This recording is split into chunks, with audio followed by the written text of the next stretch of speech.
If you do have ideas for your final paper and want to talk about it after class, I'll be here. We could do that, no problem. All right, so the Pacific. This is an area that is, it's one of the larger of the areas that we've looked at, but of course it's one of the smallest populations because the region we're looking at is mostly a bunch of islands. They did include some other larger areas, but again, these are areas that are actually pretty low populations compared to other places that we've looked at, right? Australia has, 20, 25 million people, and that's a lot of people, it's millions of people, but it's not the billions of people that we've looked at in some other areas. The other thing that we'll talk about a lot in this chapter is, that whole ring of fire, the whole kind of tectonic activity and boundary in this area. We even talk about it a bit more than we have in other times.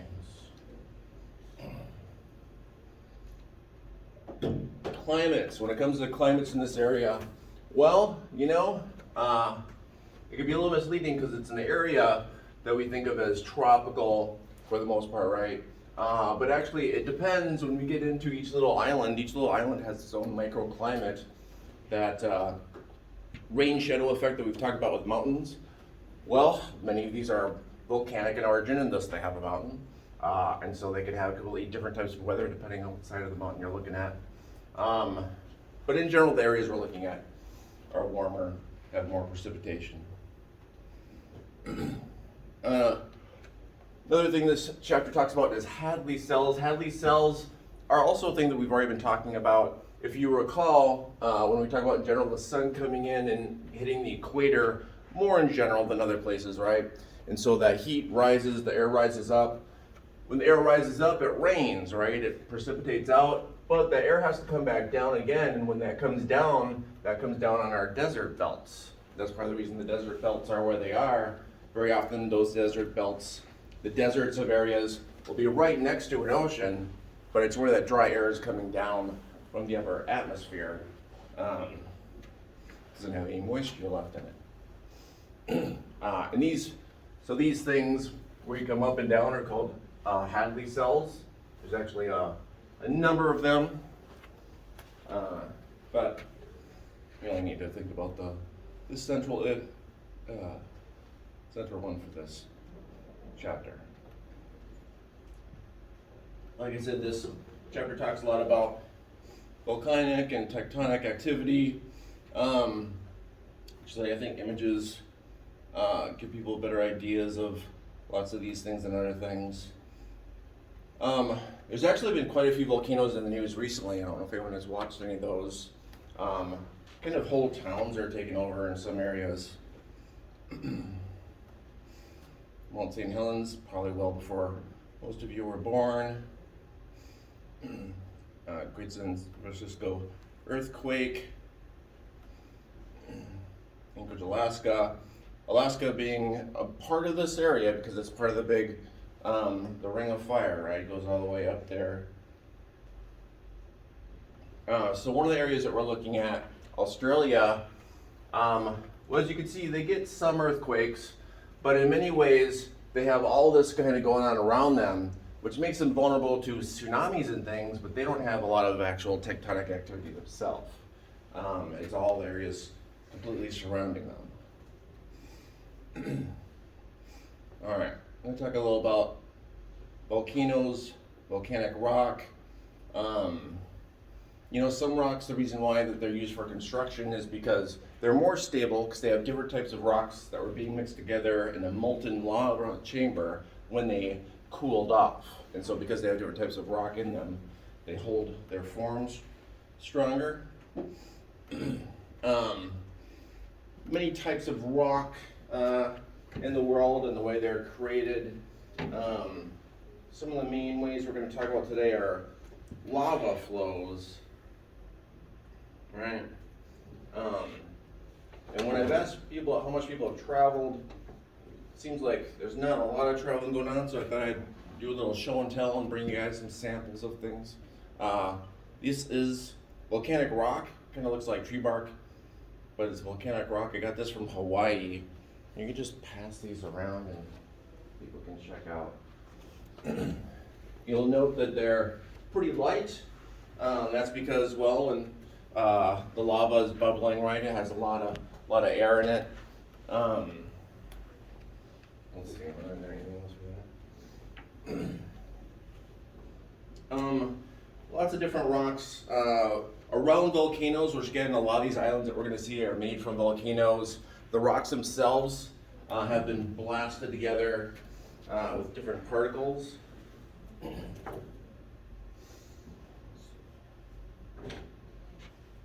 examples. Actually, these are not good examples. Let me keep going. If anyone has been to like Devil's Tower, Wyoming, then you might have seen an example of what this was this was basically the root of a volcano, and the rest of the volcano had been weathered away through time, so you just have the root there that is still in place. All right, so we talked before about the continental crust, right? It's kind of floating around. Most of the Earth itself is liquid and hot, right? It's just the very top where the parts are floating around.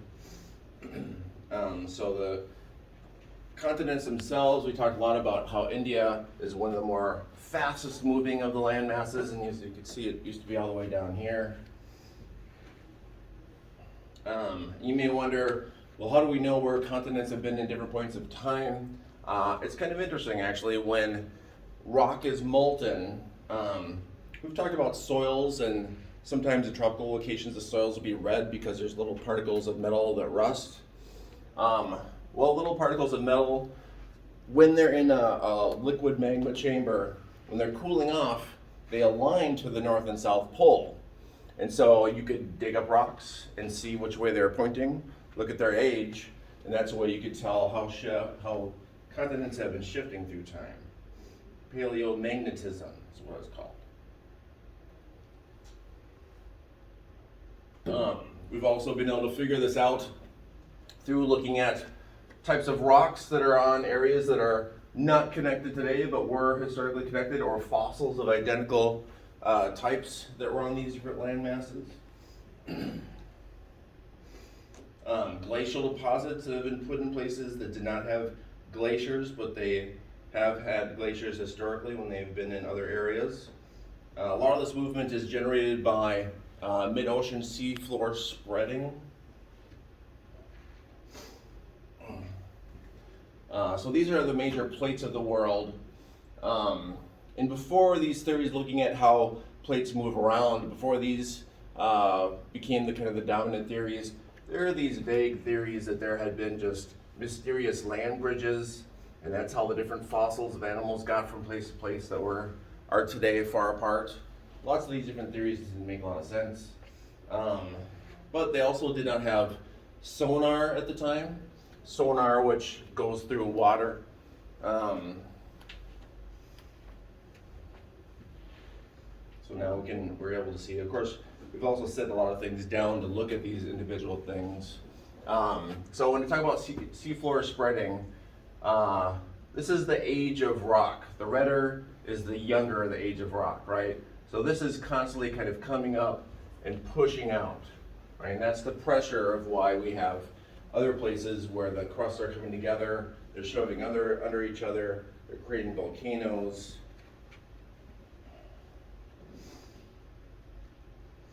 Another example of process. Right, so this process creates all kinds of landforms.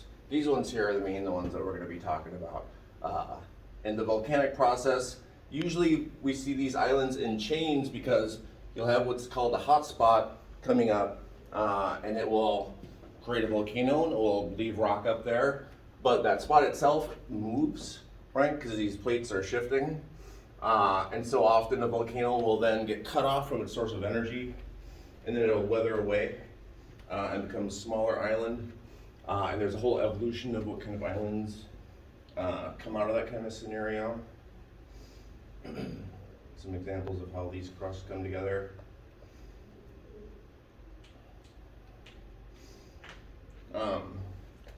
San Andreas Fault is kind of one of the main fault lines that we talk about in the U.S., and that's because they're going side to side.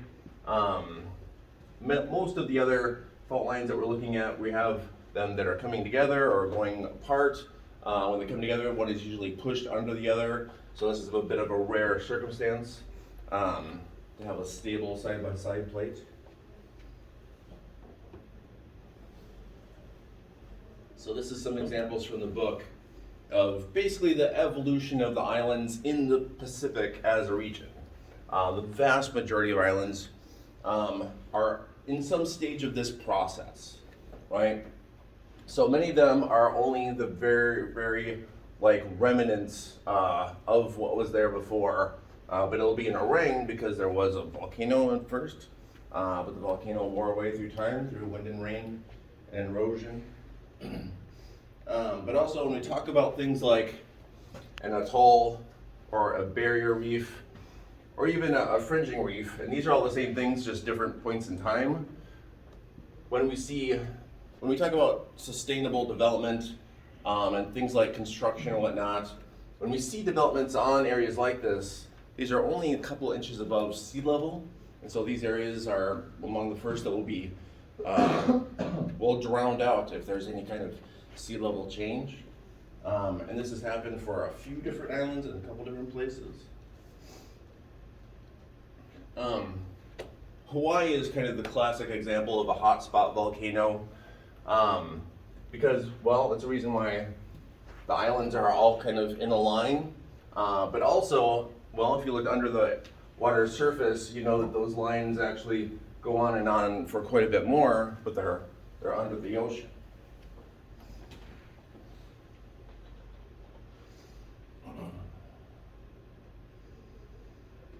Again, a reminder of just how the continental plates are moving around through time. This is actually in Iceland, but it's the same process, the same tectonic activity, creating a largely volcanic landscape. When lava comes out, there's lots of different forms it can take, kind of depending on the underlying rock. I'll pass out a couple more examples, but you could have high iron content rock, you got low iron content rock, and again, they had the holes in them because they were hot and bubbly at the time. And these are specifically circular because they are on a coast, they're on a beach, and so they have water shaping them, rounding them off for many years.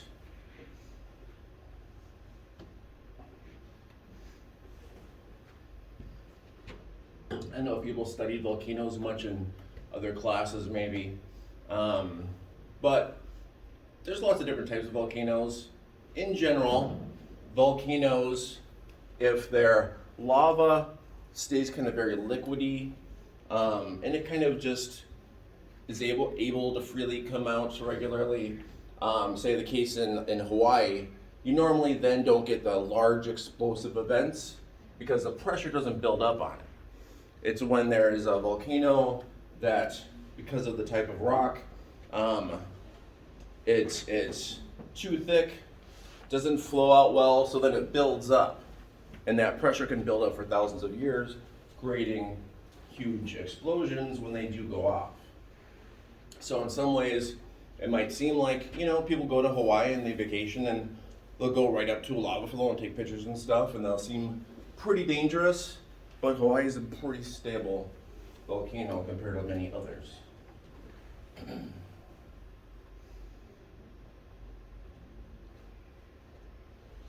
Mount St. Helens being the kind of big example locally. And scientists knew that Mount St. Helens was going to go off. You could tell with seismic activity. And most of the top of the mountain was blown off in the explosion. There were a few people killed. Some people refused to evacuate who lived right next to it. They just didn't want to. They did not survive. One of them took footage as it was happening of the lava and ash coming toward them. and that stuff was recovered, but they did not make it. Okay. All right.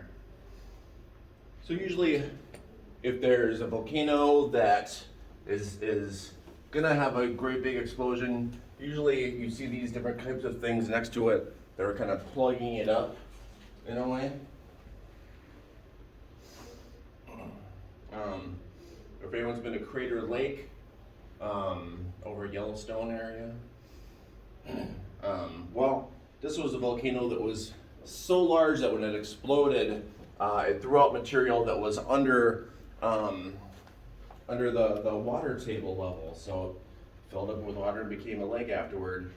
And a new volcano started forming. It's just an island inside of the lake that was created. This is what it looks like. And there's a lot of hiking out here if you ever hiking in the West.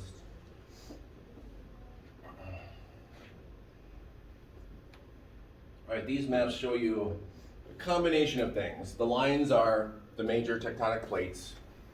The red marks are volcanoes, and the yellow marks are earthquakes.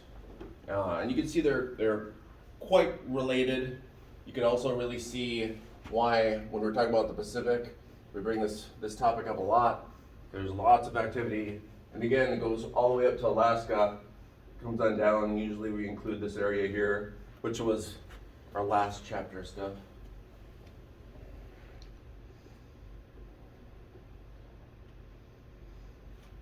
This is San Andreas Fault that I was talking about recently. Again, like I said, it's an example that's used because you can so clearly see the plates there, right?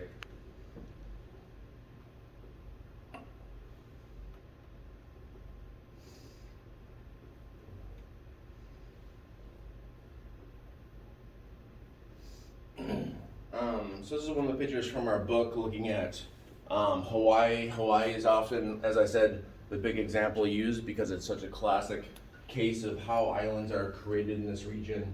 And of course, if you, I don't know, anyone been to Hawaii? Anyone been to Hawaii?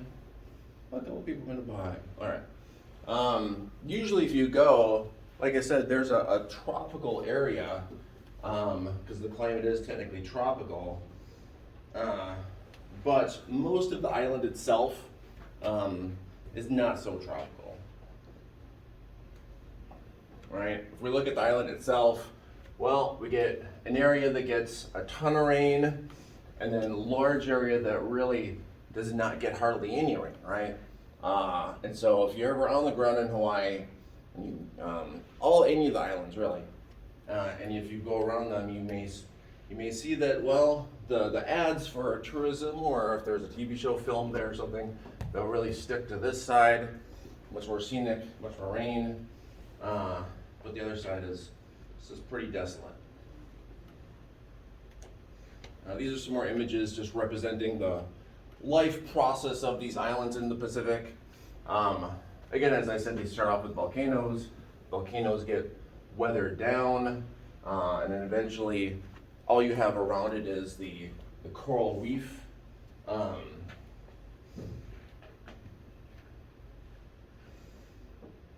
lot of coral has been having a lot of difficulty in this region, well, in other regions too, due to what is called bleaching, but that's kind of not the most descriptive name, because it's not. They call it bleaching because it turns the coral white, but that's just because that's how it looks when it dies.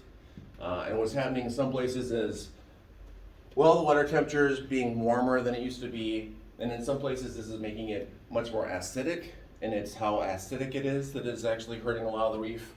And so if you travel, there's lots of places where you'll see kind of more and more coral that has been washed up on beaches than there used to be.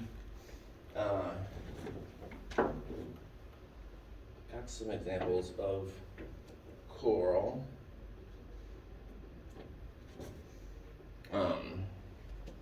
That had died. One is kind of, you can see the bleaching. The other one still has some of its pigments.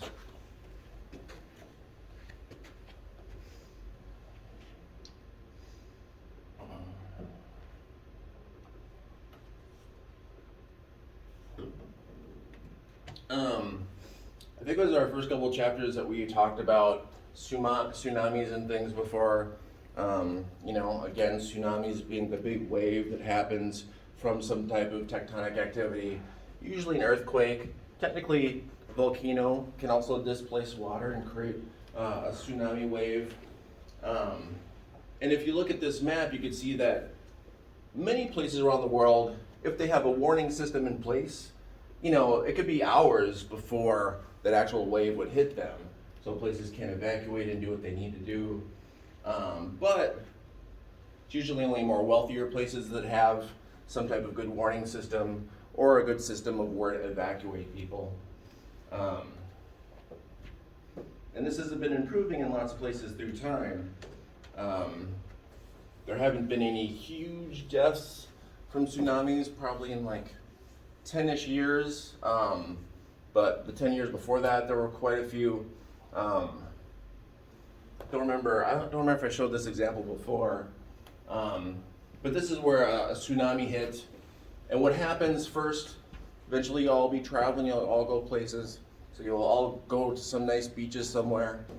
If the water starts pulling in, that's a bad sign because water displacement, it has to go somewhere. So that's usually, you'll see the water come away from the beach before you'll see it in a wave form. And what happens classically is when that happens, people are curious and they walk down and check it out when they should be trying to get to high ground, right? High ground, as high ground as you can get to, as quickly as you can get to.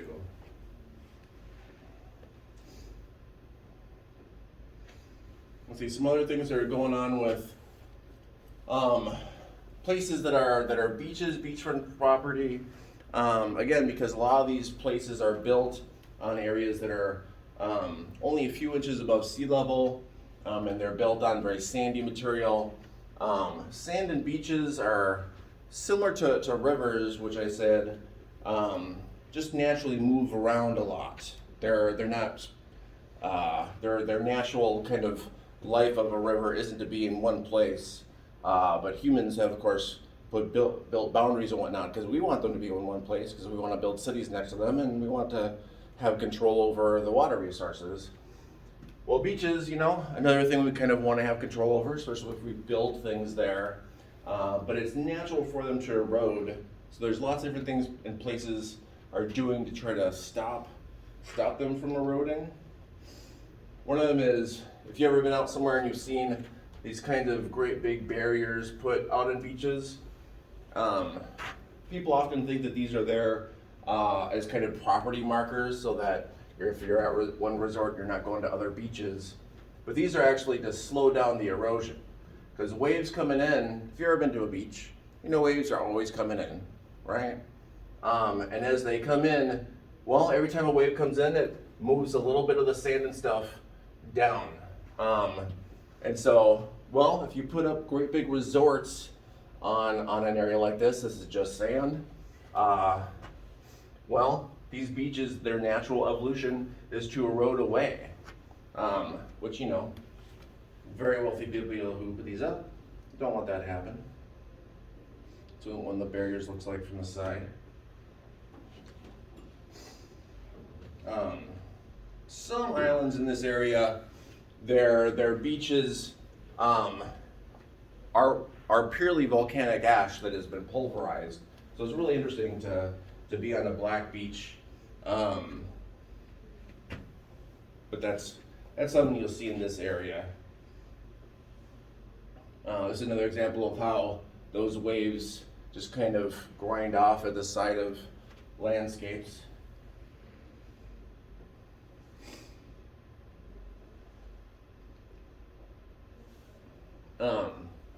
And again, housing and whatnot that are put on these types of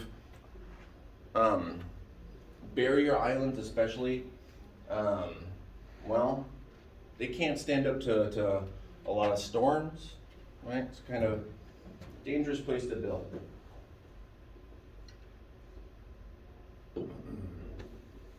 So similar to other regions that we've looked at, when we looked at ecotourism, this region is trying to move toward a more sustainable form of tourism. Sustainability meaning something that's not going to basically destroy the reason people want to go there, as far as the environment goes. A lot of the things we've talked about with tourism before have been more kind of cultural aspects, but the environmental aspects are just another thing to keep in mind.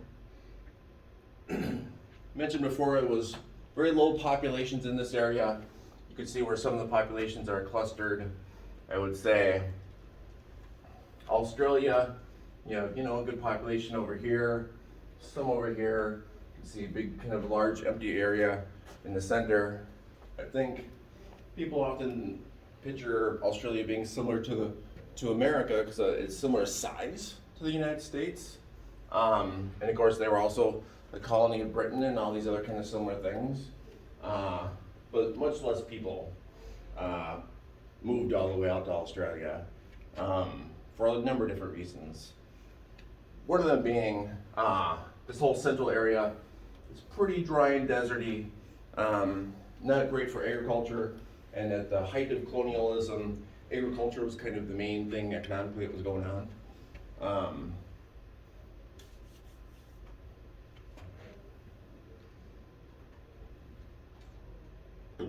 I'm going to show you a little bit of Hawaii. It's the one place in this region that I've been to. There's the obvious evidence of volcanic rock all over. You also have the phenomena of the soil being a bit on the redder color. And this is some of that orographic precipitation I mentioned to you before. So on a number of these different islands, you'll have one side that is the air is hitting it, and this is warm area that's full of moisture. As it hits it, it squeezes out, so you have precipitation all on one side. And this is why it's the touristy side.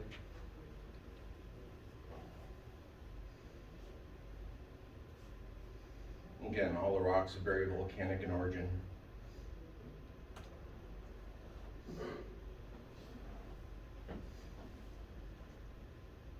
Alright, so I'm driving around. This is the main island. Oh, these colors are not coming out great. This is actually a cemetery for people of Japanese descent, which is a very large percentage of the population in Hawaii. Many of these islands have populations that are not the majority of the indigenous people. Hawaii is one of those cases.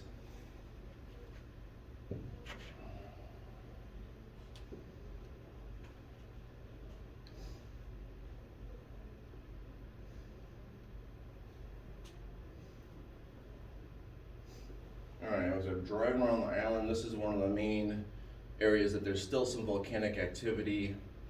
And again, you can see the layers in the rock. But it's a relatively stable form of volcano, right? Because it is allowed for its stuff to come out. So this is more of the greener, more scenic, kind of traditional side of Hawaii that people go to on vacations, or if they're shooting a movie or something and it says it's filmed in Hawaii, it'll usually be on a pretty small area that is actually quite idyllic. But then as you drive around, you get drier and drier, and the ground itself, higher percentage of, actually let me get one of these lights so this picture turns out better. Just gonna dim these lights for a sec.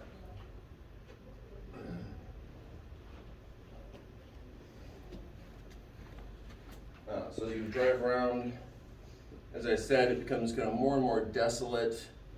The ground becomes kind of like this glassy sort of, because these different lava flows have come out through time, and the new lava flows will break up the old lava flows. But it has the look and sound and feel of walking on big pieces of broken glass, which, as you can imagine, is not great for farming.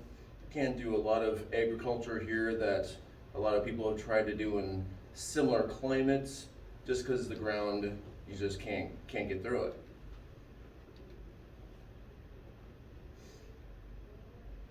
And this is, I would say, the majority of the island. is more like this.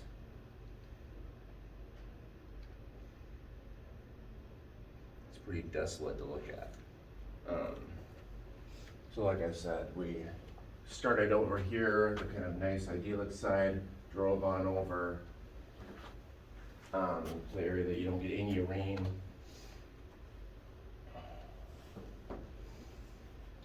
One of the things that happens in this area of the world, I get some of these lights back on.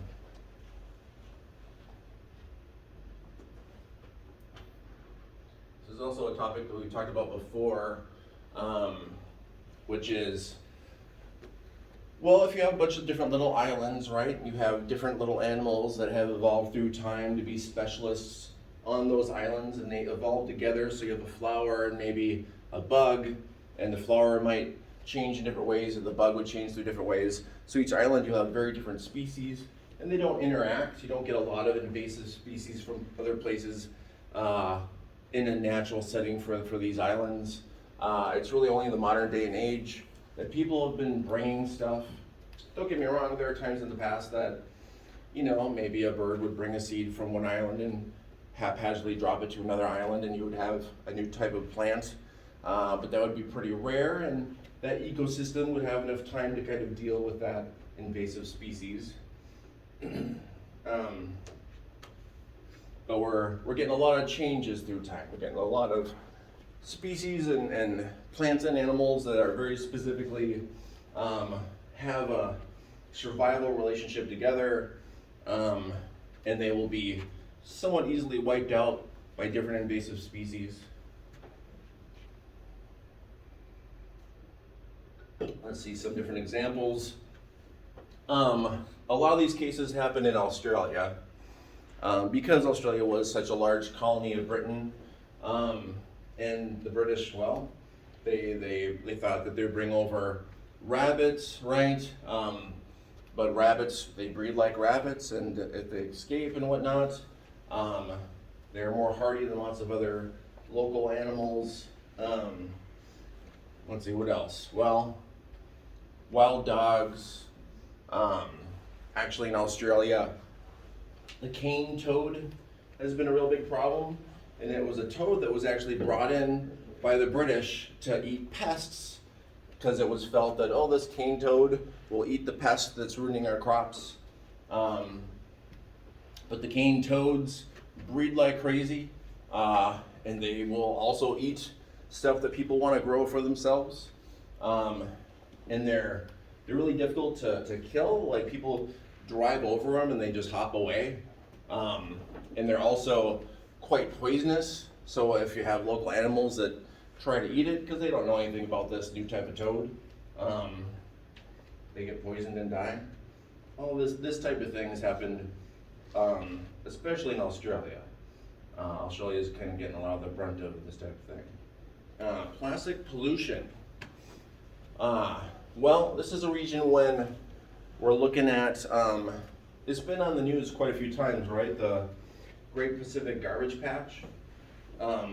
Well, it was on the news when it was one. Now there's multiple of these that are going on. Because ocean currents are kind of bringing stuff that float kind of in these big piles. You'll see news stories of different people trying to think of different ways to kind of clean it up.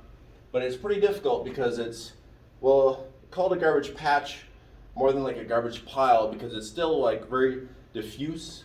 Like if you're in a boat going through this, you'd be able to tell obviously that you're going through a bunch of garbage. But in order to try to pick it up, like it's a giant area that it covers. And it's full of all kinds of stuff. If you remember, a number of years ago, there was a big tsunami in Japan that hit a number of nuclear power plants. So you even have nuclear debris that is floating around and it mixed up in these different garbage patches. And these have garbage from all the countries that are kind of around there.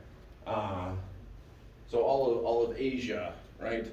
All of Southeast Asia as well, all of places in the Pacific, the United States, one side of Latin America, right? Any of them that are dumping garbage in the ocean, this is where it ends up.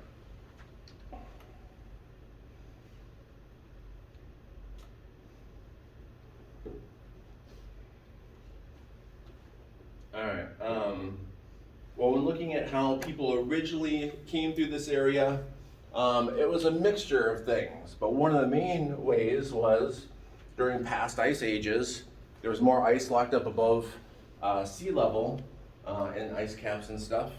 And so the ocean level, also because the general temperature was cooler, the ocean level was much further down. So there's lots of areas that people were able to just walk across. And there are areas actually that it looks like there were large human habitations that are now just completely under the ocean. That's how a lot of the original travel happened. As far as all the different islands, well, that was people, ancient peoples, just exploring in boats and just checking out each islands. And through time, they settled them.